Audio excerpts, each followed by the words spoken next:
Good morning, viewers, and welcome back to Trans India. Real people, real emotions. On this wonderful Sunday morning, here are the major headlines this week.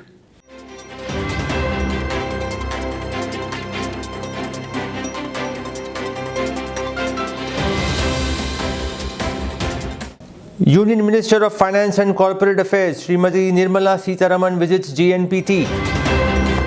Government plans to provide more tax concessions on vehicles bought after scrapping old ones, says Nitin Gadkari. Mahindra&Mahindra becomes the first Indian automobile and components company to enter the World Index of Dow Jones Sustainability Index, also known as DJSI. Bharat Benz expands its exchange business, ties up with Shriram Auto Mall. Aisha Trucks and Buses, in collaboration with Phoenix Foundation, inaugurates Institute of Driver Training and Research, which was inaugurated by Nitin Gadkari. Road infrastructure across India will be like the US in coming years, says Union Minister Nitin Gadkari. Railways to increase its freight basket, says Mr. Narendra, DRM Northwestern Railways.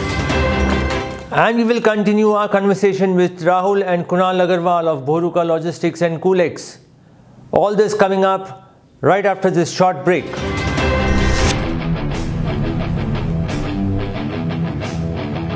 याद है, कुछ इसी तरह का stunt मैंने आज से करीब 30 साल पहले भी किया था। लेकिन आज इस डबल ट्रक्स के स्टंट की वजह कुछ और है। Double guarantee. पेश है नया महिंद्रा फ्यूरियो 7, जो आता है डबल गारंटी के साथ। महिंद्रा ये गारंटी देते हैं कि उनके नए महिंद्रा फ्यूरियो 7 का माइलेज आपके मौजूदा ट्रक से ज्यादा है। अगर ऐसा नहीं हुआ तो कर दीजिए ट्रक वापस। नया महिंद्रा फ्यूरियो 7 आपको देता है गारंटीड रीसेल वैल्यू 5 साल के बाद। खरीदते समय माइलेज की गारंटी और बेचते समय रीसेल वैल्यू की गारंटी, तो हुई ना double guarantee.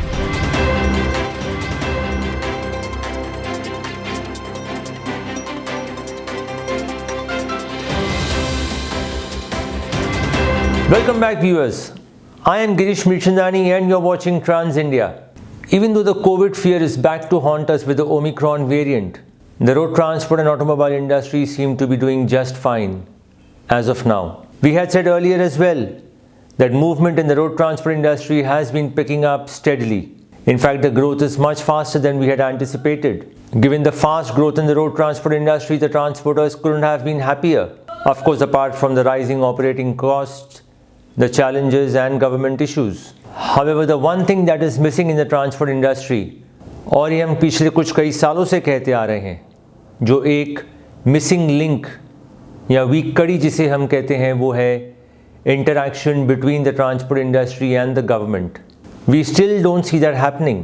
Transport associations have been writing to the government on and off, लेकिन अब तक वो एक अहम मीटिंग जो ट्रांसपोर्ट मिनिस्टर और ट्रांसपोर्ट एसोसिएशंस के बीच होनी चाहिए, वो अब तक नहीं हो रही है. हम ये बार बार कहते आ रहे हैं कि ये मीटिंग एक वन ऑफ मीटिंग नहीं, बट एक रेगुलर बेसिस पर होनी चाहिए. Considering the size and the importance of the transport industry, it is imperative that the transport minister set aside at least a couple of hours every month. In fact, it should be a fixed calendar where the transport minister sets apart 1 to 2 hours at least once a month to meet the transport industry, understand their problems and see what solutions can be reached upon. हम कभी नहीं चाहते हैं कि transport industry हर बार strike पर जाए. हम चाहते हैं कि गवर्नमेंट और ट्रांसपोर्ट इंडस्ट्री मिलकर अपने मसले सॉल्व करें, उन पर सोल्यूशन निकालें. ये नामुमकिन नहीं है, but what is missing is the will and may be a proper presentation coming from the road transport industry that talks about policies and not concessions. We hope the government and the transport industry both will take cue from this and move forward accordingly. Meanwhile, while the transport industry gets its act together, Srimati Nirmala Sitharaman, Honorable Union Minister of Finance and Corporate Affairs, visited Jawaharlal Nehru Port Trust, one of India's premier container handling ports, to get a comprehensive understanding about port operations and the array of customs facilities offered by the port to accelerate trade and commerce. Upon arrival at the port, Shri Sanjay Sethi, IAS Chairman GNPT, and Shri Unmesh Sharadwag, IRS Deputy Chairman GNPT, welcomed the Union Minister, where she was accorded a guard of honor by the CISF personnel stationed at JNPT. During her day-long visit at the port, the Union Minister visited JNPT's state-of-the-art centralized parking plaza and inaugurated the foundation stone for setting up a customs examination facility for factory-sealed export containers within CPP. Amongst various initiatives taken by the government for the road transport and automobile industry, the scrapping policy is one such initiative, which also happens to be the government's pet project. And it seems the government will leave no stone unturned to make sure that it turns out successful. The government is now considering a proposal to provide more tax-related concessions on vehicles that are purchased after scrapping old vehicles under the recently launched National Automobile Scrappage Policy. Speaking at a function, Nitin Gadkari said, "The GST revenue of both the centre and states will rise due to the scrapping policy. I will discuss with the Finance Ministry on how to provide more tax-related concessions under the new vehicle scrappage policy." Under the new policy, the centre had said the states and union territories will provide up to 25% tax rebate on road tax for vehicles that are purchased after scrapping old vehicles. Mr. Gadkari said that he is also requesting the GST Council to explore what more incentives can be provided under the National Automobile Scrappage Policy. However, he said the final decision will be taken by the Finance Ministry and the GST Council. The scrapping policy may still be some months away, but companies are already working, giving transporters and truckers the opportunity to upgrade their fleet. Daimler India Commercial Vehicles announced a strategic tie-up agreement with Shriram Automall India Limited to bring used commercial vehicles to the Indian CV market. The collaboration will provide a platform for customers to exchange their used fleet of any brand for new or used Bharat-Benz vehicles pan-India. Mr. Rajaram Krishnamurthy, Vice President Marketing and Sales Customer Service, Daimler India Commercial Vehicles, said, "Our tie-up with Shriram Automall, a leader in the exchange business, will provide ease of accessibility to pre-owned Bharat-Benz vehicles for customers. This tie-up will be an effective tool and a tremendous value add in delivering top-class, reliable and efficient logistics solutions that meet the needs of the customer." Sameer Malhotra, CEO, Shriram Automobile India Limited, said, "We are thrilled to get the opportunity to partner with Daimler India Commercial Vehicles to power their exchange program. We look forward to delivering Bharat-Benz's superior quality and TCO to a large customer base and provide outstanding customer experience to Bharat-Benz truck owners for their trade-in needs. Bharat-Benz dealerships through the dedicated exchange team can now utilize this SAMIL platform in selling customers used vehicles, both Bharat-Benz and other OEMs. This joint collaboration will also assist dealerships in expanding their service reach by increasing the conversions and enabling improvement of coverage in the dealership command area." Making the country proud, Mahindra&Mahindra Limited has entered the World Index list of companies in the Dow Jones Sustainability Index 2021. Out of the 5 Indian companies featuring in the World Index this year, 2 are Mahindra Group companies, that is Mahindra&Mahindra and Tech Mahindra. Mahindra&Mahindra is the first Indian automobile and components company to enter the World Index of DJSI, while M&M also features in the Emerging Market Index of DJSI for the 12th time in a row. Tech Mahindra has been a member of both the World Index and the Emerging Market Index for the last 7 years. This year, there are only 13 Indian companies in Emerging Market Index. Remarking on M&M's achievement, Dr. Anish Shah, Managing Director and CEO, Mahindra&Mahindra Limited, says, "This recognition comes at a time when all of us are fresh from COP26 discussions and revitalizing our sustainability agenda. We believe that we have crossed the threshold on technology readiness in many industries, including auto. This is a major shift from past years. As a result, we are working closely with our partners and suppliers to create a viable ecosystem for the customers. Moreover, our employees follow the MSP mantra, that is, make sustainability personal, which has brought several changes to our sustainability efforts at the grassroots levels. Being a part of the World Index is a validation of the part taken by M&M to build a sustainable business." While OEMs are taking their best efforts to introduce modern technology and new age trucks for the Indian customers, the one problem that still continues to plague the industry is shortage of drivers. And if you talk about shortage of trained drivers, that is larger than one can imagine. आज भी दोस्तों कई लोगों को शायद ये पता नहीं होगा कि more than 90% of the drivers are cleaner turned drivers. जी हाँ, 90% से ज़्यादा ड्राइवर्स जो हैं वो पहले क्लीनर होते हैं और हैंड्स ऑन ट्रेनिंग लेके अपने उस्ताद या अपने गुरु से ट्रेनिंग लेकर ट्रक ड्राइवर बनते हैं. They are not part of any formal driver training school or driver training institute, which also explains the reason why they are not well aware with all the rules and regulations. आज भी highways पर, check post पर official truck drivers को रोकते हैं और drivers को पता भी नहीं होता कि किस रूल के अंडर उनका चालान किया जाता है। आज भी हाईवेज और चेक पोस्ट पर ट्रक ड्राइवर्स को रोककर पैसे वसूले जाते हैं और ड्राइवर्स को शायद पता भी नहीं होता किस सेक्शन के अंडर उनका चालान किया गया है। It is very important that truck drivers know their rules and know their rights on the highways. However, in the last few years, there have been a few driver training schools that have come up across the country, which have been started not just by OEMs but by transport associations also. The latest driver training institute has now come up in Latur, Maharashtra.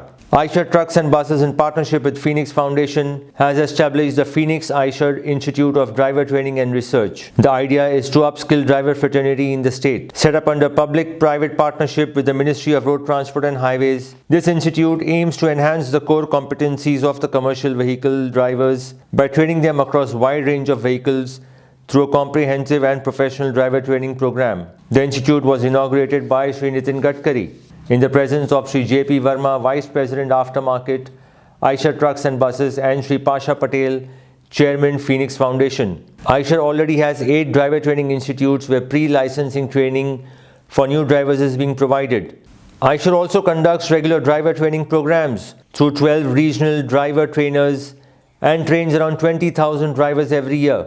So far, more than 2 lakh drivers have been trained across country through these programs. The Phoenix Eicher Institute, which is spread over an area of 12 acres, is equipped with state-of-the-art facilities like driving practice track, automobile lab, training vehicles and equipment, and training content provided by Eicher. It will also be able to house 150 drivers in the hostel, developed for the convenience of the drivers. The institute will not only train new drivers but also strengthen the skills of existing drivers by upskilling them with new technologies. Speaking on the occasion of the inauguration, Shri Nitin Gadkari appreciated Eicher's contribution in establishing Phoenix Eicher Institute of Driver Training and Research at Latur, as well as other driver development initiatives. He said, "The country has a strong need for skilled CV drivers, and the Phoenix Eicher Driver Training Institute will play an important role in developing competent commercial vehicle drivers for promoting safe and efficient transportation in the region." Commenting on the inauguration, Shri J.P. Verma, Vice President Aftermarket, Eicher Trucks and Buses, said, "At Eicher, we recognize the critical role that drivers play, and therefore we have been pioneering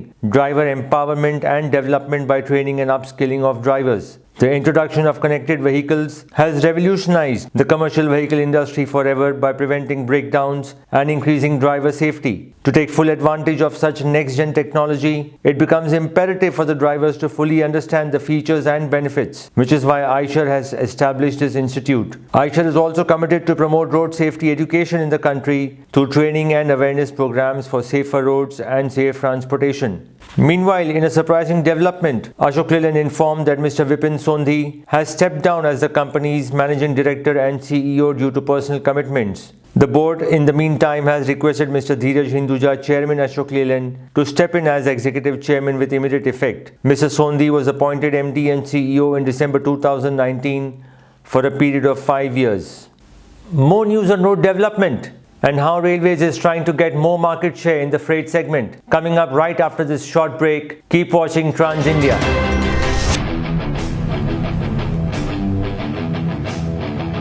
याद है, कुछ इसी तरह का stunt मैंने आज से करीब 30 साल पहले भी किया था। लेकिन आज इस डबल ट्रक्स के स्टंट की वजह कुछ और है। Double guarantee.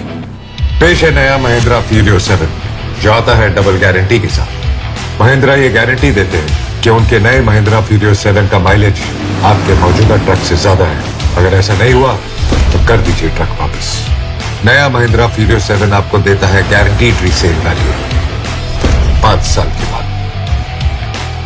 खरीदते समय माइलेज की गारंटी और बेचते समय रीसेल वैल्यू की गारंटी, तो हुई ना double guarantee. Welcome back friends to trans India. Real people, real emotions. एक बहुत ही इंपॉर्टेंट बदलाव जो ये देश देख रहा है पिछले कुछ सालों से, वो है रोड डेवलपमेंट का।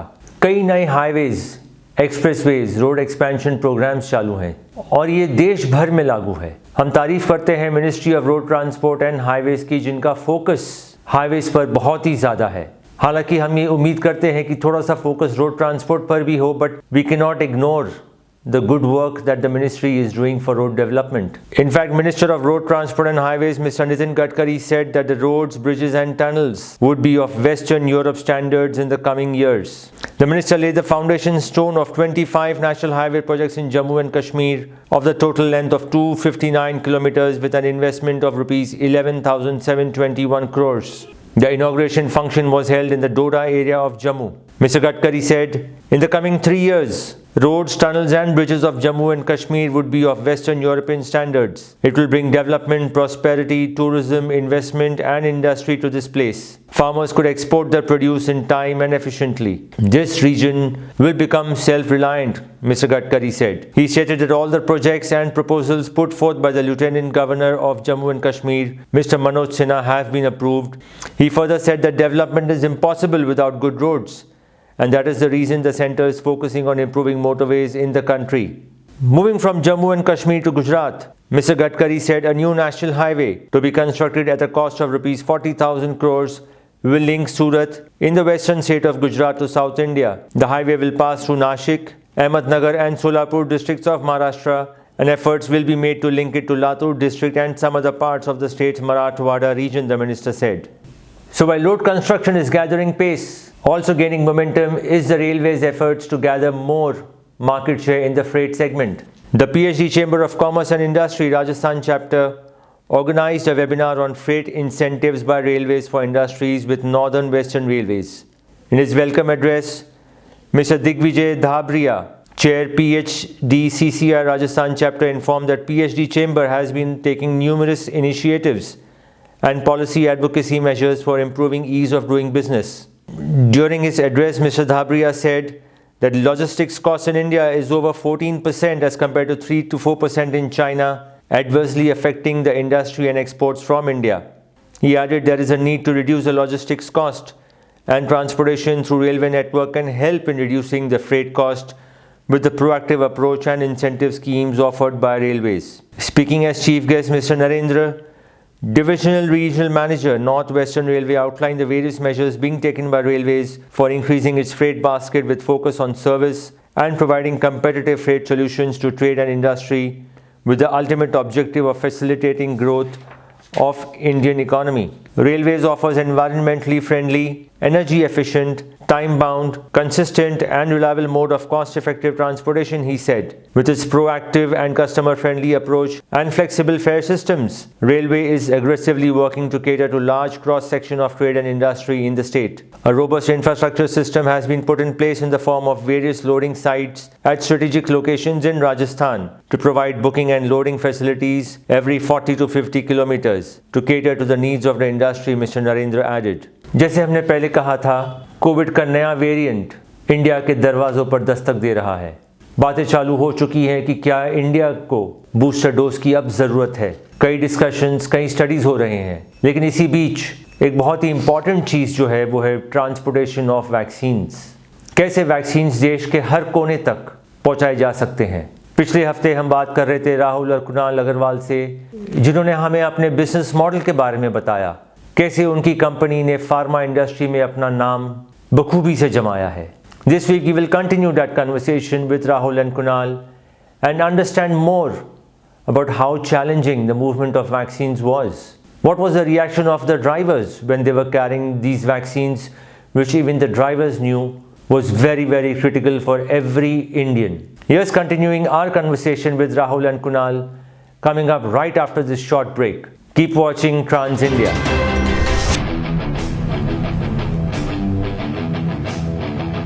याद है, कुछ इसी तरह का स्टंट मैंने आज से करीब 30 साल पहले भी किया था। लेकिन आज इस डबल ट्रक्स के स्टंट की वजह कुछ और है। Double guarantee. पेश है नया महिंद्रा फीलियो 7, जो आता है डबल गारंटी के साथ। महिंद्रा ये गारंटी देते हैं कि उनके नए महिंद्रा फीलियो 7 का माइलेज आपके मौजूदा ट्रक से ज्यादा है। अगर ऐसा नहीं हुआ तो कर दीजिए ट्रक वापस। नया महिंद्रा फीलियो 7 आपको देता है गारंटीड रीसेल वैल्यू 5 साल के बाद।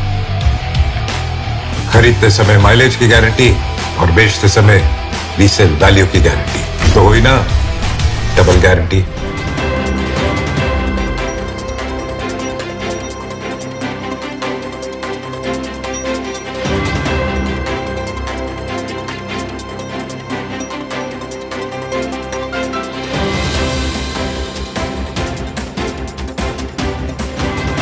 Welcome back, viewers, to Trans India, and thank you, Rahul and Kunal, for staying with us.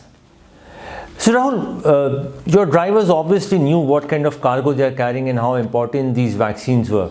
So I'll tell you, when the first vaccine moved on 11th Jan morning, and this moved from Serum Institute, right? They were the first to move, and so it was amazing because see, what was happening was that I believe that the plant was shut to outsiders, and the media somehow found out that we were the carriers. So we had our trucks parked on the other end of Pune, and we had about 180 channels that landed up at our residence and the warehouses, and we were gheraued, virtually.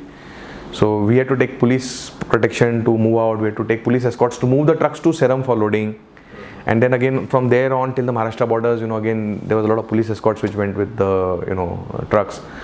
The thing was that, a lot of our drivers came back and told us, ki sahab, we were carrying vaccine, humse to toll bhi nahi liya. So, actually, the feeling of pride that the drivers had, because most of the destinations they were reaching the first time, like you take Belgaum, the truck left from Pune and, 4 in the morning it was there at Belgaum. So the government depot was to open at 9. But from 4 to 9, a lot of ladies from Belgaum had gathered near the truck and they were doing puja till the, depot opened up.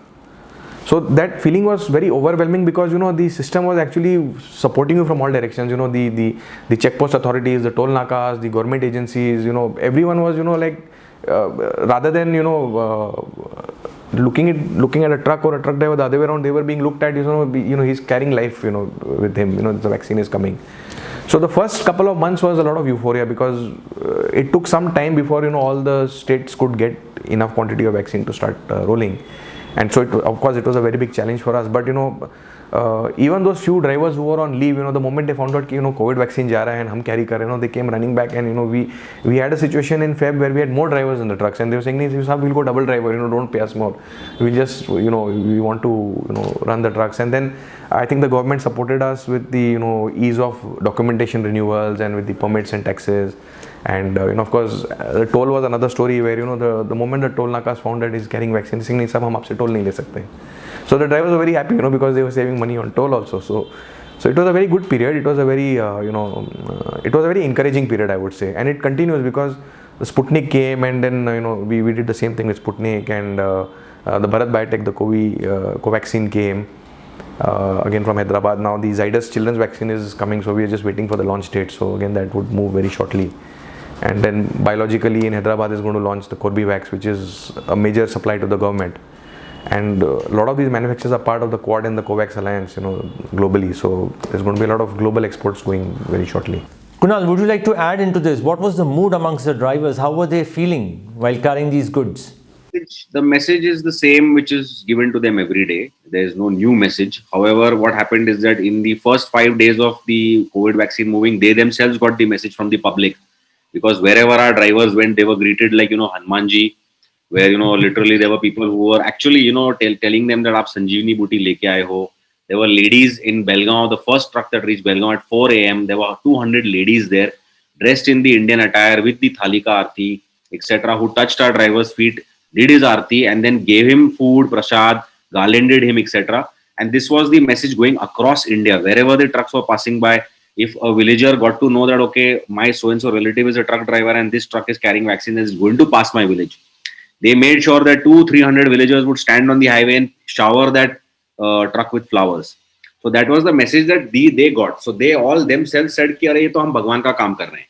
So, nobody had to be incentivized or, nobody had to be motivated to do that because it just happened on its own. This is the beauty of our country. That where everyone was treated in such a way, where, truck drivers are usually shunned by even our, by a lot of people. So, here it was, where the other way that the general public at large was, literally worshipping them. So they felt that the importance, for example, in Gujarat, when our first consignment reached, the Vidhan Sabha Pramukh of Gujarat personally came down to receive the vaccines, and he came and took photos with our truck driver and did his aarti and fed him food and had lunch with him and then let him go.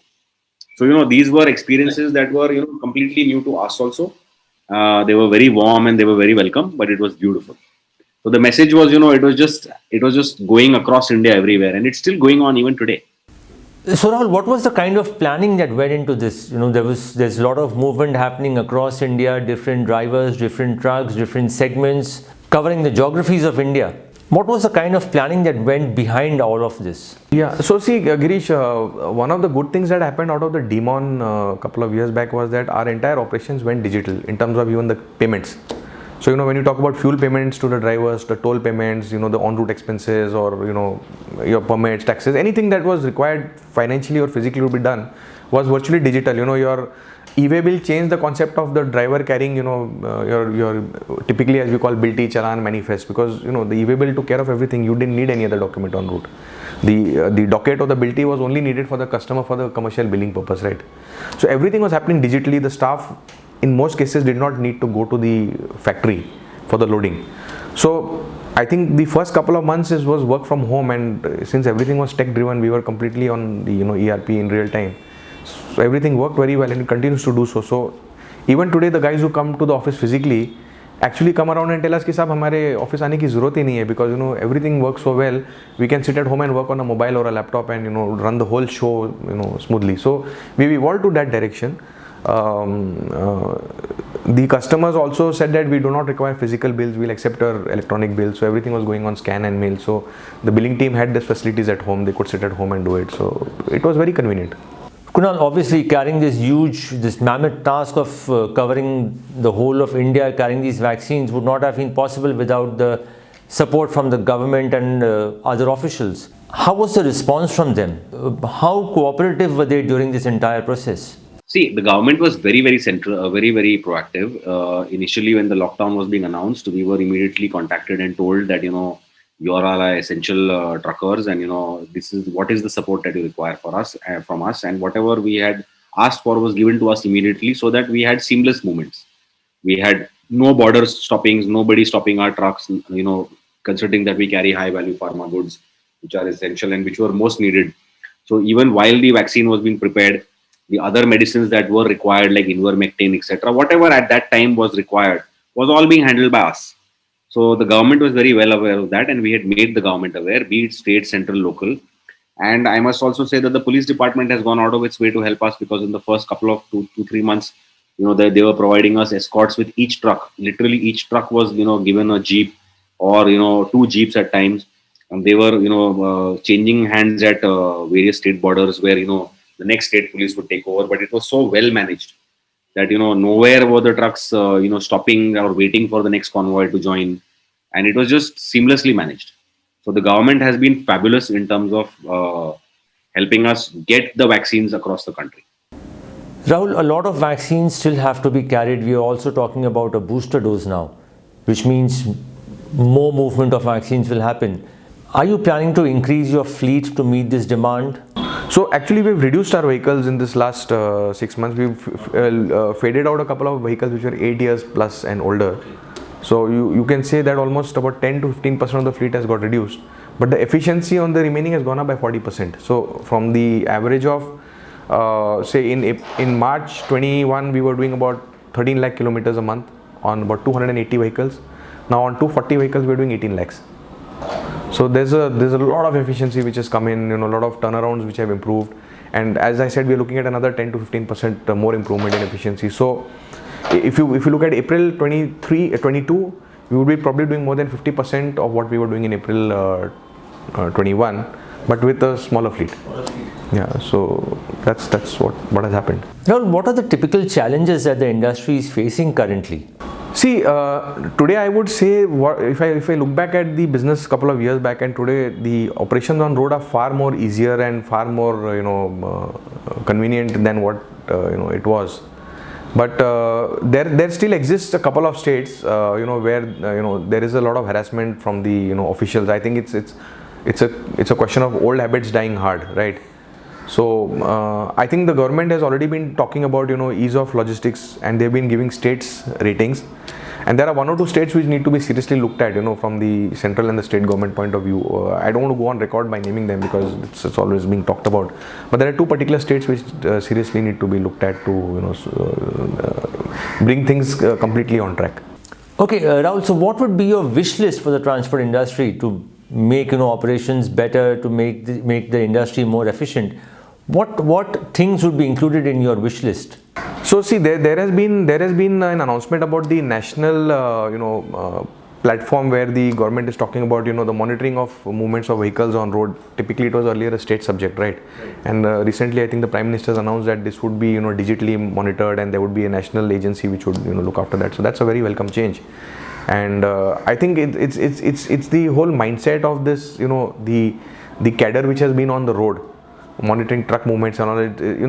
Challans had been a norm, and doing away with that. Yes, today the challans are digital, but then what's happening is that till now it's at the mercy of the officer. But then with the automation coming in, it would be on genuine case-to-case basis, and that's where the reality check would come in. And I could say that probably the government may make more money in their exchequer by doing this on a digital format, because this will also mean lesser idling of the trucks, lesser downtime, because it's digital, right? The moment you're crossing something, you're breaking the speed limit or you're crossing a lane, the challan is automatically coming to you, so the driver does not have to stop. But during the journey, sometimes the owner or the driver can check online, and if there's something, it just gets paid. So it requires lesser manpower, lesser monitoring, lesser dependency on human, I would say, whether error or judgment, and this would definitely improve things a lot. Talking of temperatures where the vaccines or the medicines have to be really under the monitor, under the scope, how do you train your drivers and how do you motivate them to follow the protocols? See, we have a live track and trace model, right? So we have a call center which monitors the temperatures 24/7 through the systems that are there in place. And by and large, see, the drivers have been working with us for years now. They've gone through this whole vaccine launch phase, and they understand that their children and their family are also taking the same vaccine. It's for everyone. So nobody has escaped the wrath of the COVID, whether by getting COVID or by getting mild COVID, or then taking both the doses and still getting COVID. So these things are happening. The virus itself is evolving, right? So new strains and more deadlier strains have come in the past, may come in the future also. God forbid, but that potential is there. So I think the drivers are a lot smarter than us. They understand the importance of the vaccine. So we've not really had any cases of tampering or touching with switching off the AC, because typically our ACs have their own engine. They run on their own. They don't depend on the truck operations, right? So that's what keeps us one step ahead of any competition also. What happens once the transportation of vaccines fades out? Vaccines will be required for maybe a year, 2 years now. Sure. Post that, what are your plans? See, vaccine for me, COVID vaccine for me is not contributing more than 8 to 10% of my top lines even today. Okay. So it's not really something that will, vaccine going away would not really impact my business, because my business itself is growing at 30% per annum. So there is a lot of pharma and food companies whom we are still tapping. There's a lot of regulatory now. So now with this COVID coming in, there has been a lot of awareness on temperature compliances, quality. So a lot of the pharma products which were earlier not moving in temperature control have also now started moving in a big way. So there's a lot of upside potential, and so I really don't think that the vaccine will go away so fast, because the whole children's population is yet to be covered. Even the adult population, we've covered about 50%. We've still got another 50% to go. We've got a booster dose which is under discussion. So I think the COVID vaccine would be there for next couple of years, maybe 22, 23. And as I mentioned, 30% growth is up for grabs, at any given time. And it's not that we are expanding our fleet in a hurry. So we would like to reach full house, maybe go at 110% occupancy, stay on there for a bit, get the warehouses filled up, and then go for the next round of expansions. How many warehouses do you have currently? So we've got 8 cold rooms across India, but these are smaller cold rooms which are more for our captive business, for the vaccine handling and for the other pharma handling products. But the large commercial warehouse, the first one, which as I mentioned, is coming up near JNPT, and as a standalone facility, it would be the largest in the country.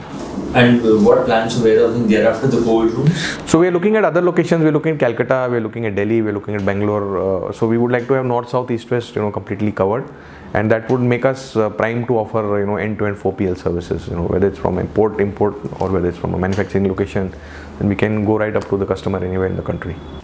Okay, this last question is for both of you. How do you see the future of Kool-Ex? How is the company going to go forward? See, we intend to be one of the largest players in the cold chain space in India. We are also doing some of the neighboring countries like Nepal and Bangladesh and Bhutan. And of course, as in how the borders open up, maybe even Myanmar may be a potential, you never know. We've been also doing work for Port Blair. We've gone up to Arunachal border for the vaccines. We've gone up to Ladakh and beyond for the vaccines. We've gone to Andaman Nicobar Islands. So we've been able to reach not just India but the neighboring countries also. The warehouses coming up in a big way, as I said, and we're looking at many more such warehouses to come up. So it's going to be a complete cold chain platform. You want to store it, you want to transport it, whether it's first mile, last mile, QSR, whether it's vaccine, whether it's minus temperature vaccine, whether it's a Sputnik or a Pfizer. We geared up to handle all of it. We have the ways and means. We've got very good partnerships with some of the large warehousing companies, with some of the passive box manufacturers. So it's a lot of partnerships and a lot of associations that have helped us build this up, and we intend to keep growing in this space. It's difficult to say right now because in the last 2 years we've been so overwhelmed by the growth in business in terms of vaccines, in terms of non-pharma products. We've added a lot of non-pharma customers this year, like Mars chocolates, your Baskin & Robbins ice cream, your rich food gravies, etc. There are a lot of these players who have now Morde chocolates, which is the baker's backbone in India. All your bakers in India are using the Morde chocolates. So these are the new clients we have added. So yes, the plan is to obviously diversify and get into non-pharma products also that require cold chain, which do not contaminate the pharma products, of course. So we are very careful on what we pick and choose. And of course, the ultimate plan now next year at least is to get into warehousing. Our first warehouse is coming up in Khopoli. This will be a cold warehouse which will have different temperature segments and different temperature rooms, where you can have it will be a multi-client facility where multiple temperature ranges are available, and we'll be not only be able to provide the 4PL for them but also the trucking. So that is the idea, is to backward integrate and try and get into warehousing also, so that we become the point of dispatch also. All right. Thank you. Take care. Well, friends, that's all we have for you this week. Next week, we have a very special guest coming up in our interaction segment. We will be talking to Mr. Pirocha Sarkari, also known as Phil, who is the newly appointed CEO of Gati Limited. Gati, as we all know, is a pioneer and an iconic company in the express movement space. Will Phil be able to transform Gati back to its glorious days? And what are his plans for the company? Stay tuned.